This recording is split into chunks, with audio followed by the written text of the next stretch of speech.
Dungeons & Dragons in 2022 is preparing for its biggest changes ever. That's right. Coming in 2024, we have the 50th year anniversary of Dungeons & Dragons, and while we get ready for that, D&D 5e is experiencing many changes, and we're going to tell you about some of those that actually happened in 2022, as well as bring in a little bit of insight for what might be happening in 2023 and beyond. Stay tuned.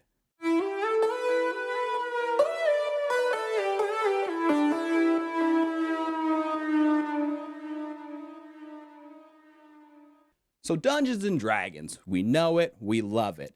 It has been a staple of tabletop role-playing games for years now. And if I do say so myself, the 2020s have been a non-stop roller coaster of success for Dungeons & Dragons. It's experiencing growth and numbers that we've never seen before.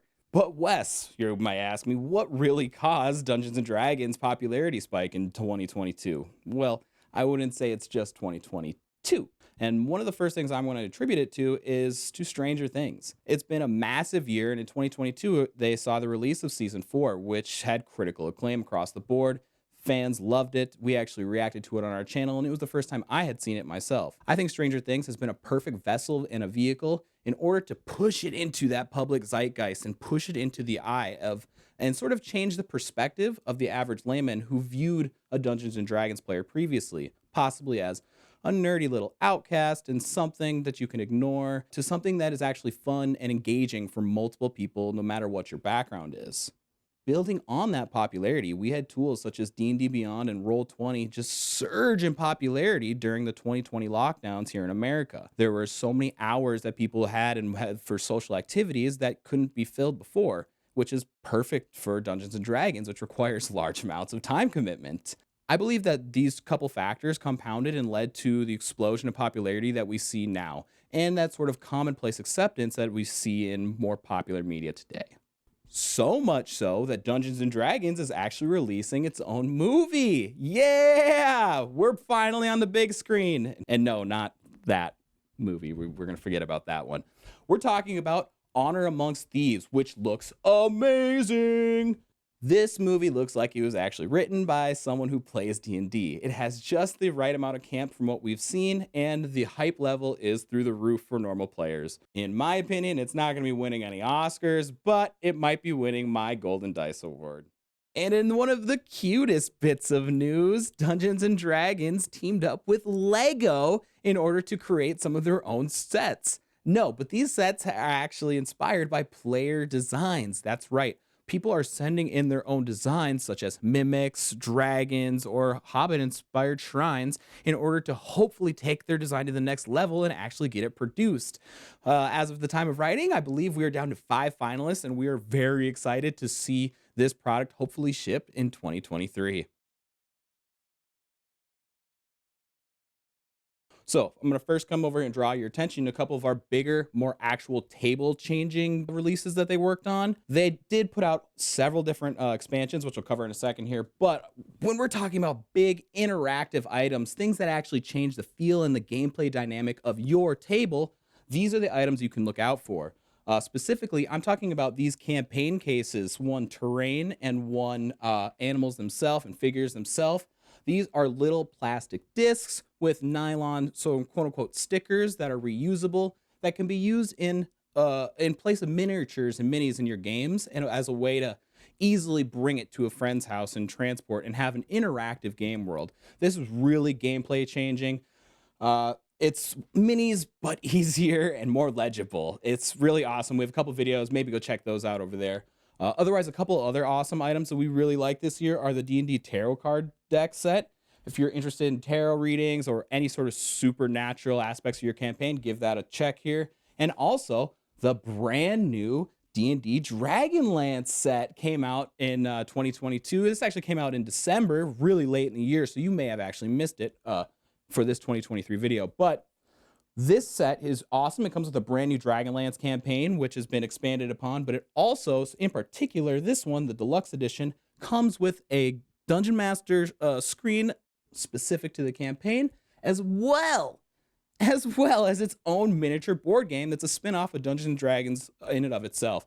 Really cool, and you should check these guys out. But say that none of these extra additions to your tabletop are really that necessary, which one could argue they're not. Wizards of the Coast have never really been slacking when it comes to official source material for players to really dig in and get their hands on, and 2022 was no exception.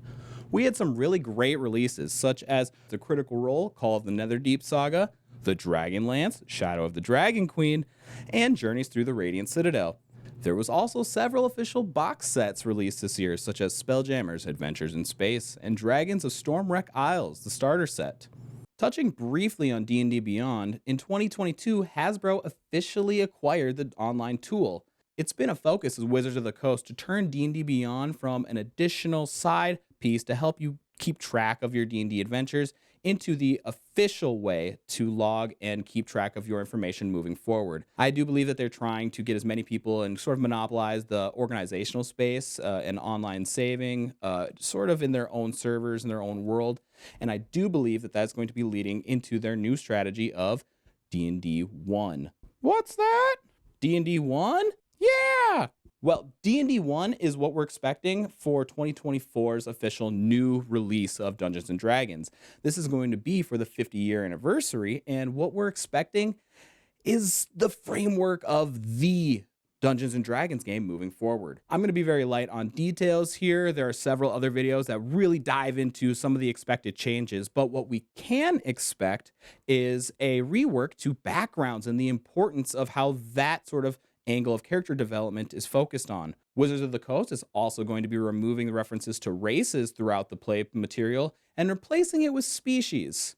This move is to be more inclusive, and that's really it. And if you have an issue with it, then I think you should just shut the fuck up and focus on something else.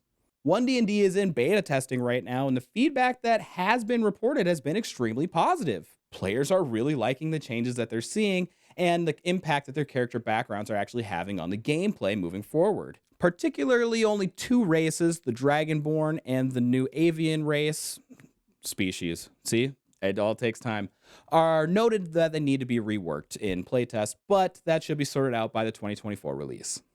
Hold on. Let's take a step back from 2024 and let's talk about 2023 for a second, because there are several big changes that are coming to Dungeons & Dragons in 2023. Notably, Baldur's Gate 3 from Larian Studios is finally going to be releasing version 1.0.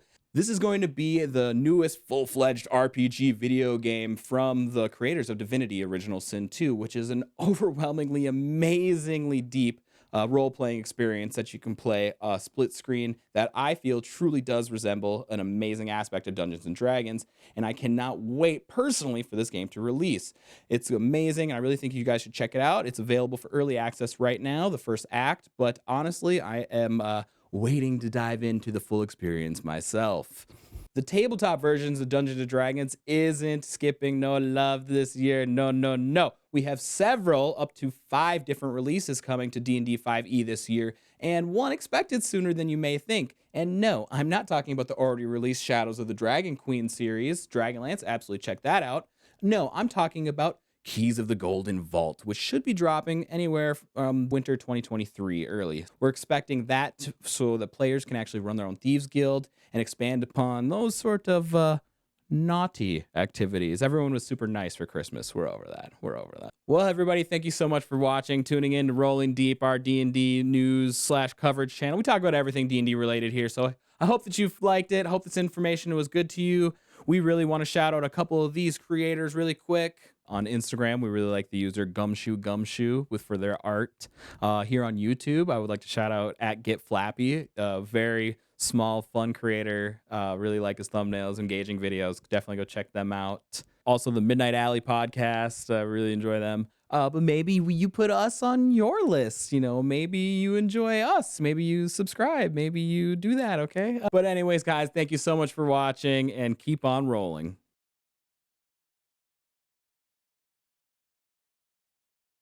Can I get a dice roll in my headphone?